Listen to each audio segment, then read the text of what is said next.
ہدایت ہے جو غیب پر ایمان لاتے ہیں، نماز قائم کرتے ہیں اور جو رزق ہم نے انہیں دیا ہے اس میں سے خرچ کرتے ہیں، اور جو اس پر ایمان رکھتے ہیں جو آپ پر نازل کیا گیا اور جو آپ سے پہلے نازل کیا گیا، اور آخرت پر پورا یقین رکھتے ہیں۔ یہی لوگ اپنے رب کی ہدایت پر ہیں اور یہی کامیاب ہونے والے ہیں۔ بے شک جن لوگوں نے انکار کیا ان کے لیے برابر ہے کہ آپ انہیں خبردار کریں یا نہ کریں، وہ ایمان نہیں لائیں گے۔ اللہ نے ان کے دلوں اور ان کی سماعت پر مہر لگا دی ہے اور ان کی آنکھوں پر پردہ ہے اور ان کے لیے بڑا عذاب ہے۔ اور لوگوں میں کچھ ایسے بھی ہیں جو کہتے ہیں کہ ہم اللہ اور آخرت کے دن پر ایمان لائیں، حالانکہ وہ ایمان والے نہیں ہیں۔ وہ اللہ اور ایمان والوں کو دھوکہ دینا چاہتے ہیں، حالانکہ وہ اپنے آپ ہی کو دھوکہ دے رہے ہیں، مگر انہیں اس کا شعور نہیں۔ ان کے دلوں میں بیماری ہے تو اللہ نے ان کی بیماری اور بڑھا دی، اور ان کے لیے دردناک عذاب ہے کیونکہ وہ جھوٹ بولتے تھے۔ جب ان سے کہا جاتا ہے کہ زمین میں فساد نہ پھیلاؤ تو کہتے ہیں ہم تو صرف اصلاح کرنے والے ہیں۔ خبردار، حقیقت میں یہی لوگ فساد پھیلانے والے ہیں، مگر انہیں احساس نہیں۔ اور جب ان سے کہا جاتا ہے کہ جس طرح دوسرے لوگ ایمان لائے ہیں تم بھی ایمان لاؤ تو کہتے ہیں کیا ہم بھی بے عقل لوگوں کی طرح ایمان لائیں؟ سن لو، بے عقل تو یہی لوگ ہیں مگر وہ جانتے نہیں۔ اور جب ایمان والوں سے ملتے ہیں تو کہتے ہیں ہم ایمان لے آئے، اور جب اپنے شیطان صفت ساتھیوں کے پاس جاتے ہیں تو کہتے ہیں ہم تمہارے ساتھ ہیں، ہم تو صرف مذاق کر رہے تھے۔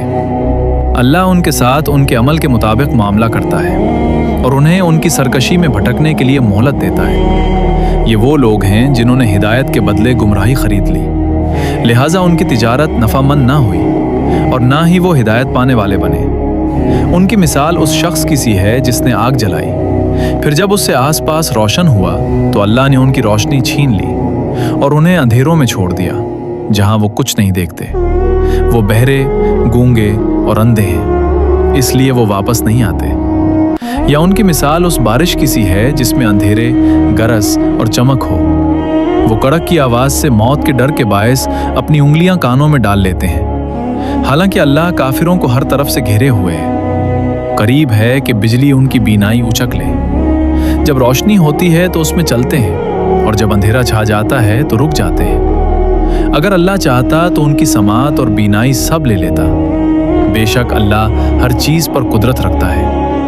اے لوگو، اپنے رب کی عبادت کرو جس نے تمہیں اور تم سے پہلے لوگوں کو پیدا کیا تاکہ تم پرہیزگار بن جاؤ، جس نے تمہارے لیے زمین کو بچھونا، آسمان کو چھت بنایا اور آسمان سے پانی برسایا، پھر اس سے تمہارے رزق کے لیے پھل پیدا کیے، لہٰذا جانتے بوجھتے اللہ کا کوئی شریک نہ ٹھہراؤ۔ اور اگر تم اس کلام کے بارے میں شک میں ہو جو ہم نے اپنے بندے پر نازل کیا ہے تو اس جیسی ایک صورت لے آؤ اور اللہ کے سوا اپنے سب مددگاروں کو بلا لو اگر تم سچے ہو۔ پھر اگر تم ایسا نہ کر سکو اور ہرگز نہ کر سکو گے تو اس آگ سے ڈرو جس کا ایندھن انسان اور پتھر ہے، جو کافروں کے لیے تیار کی گئی ہے۔ اور ایمان لانے والوں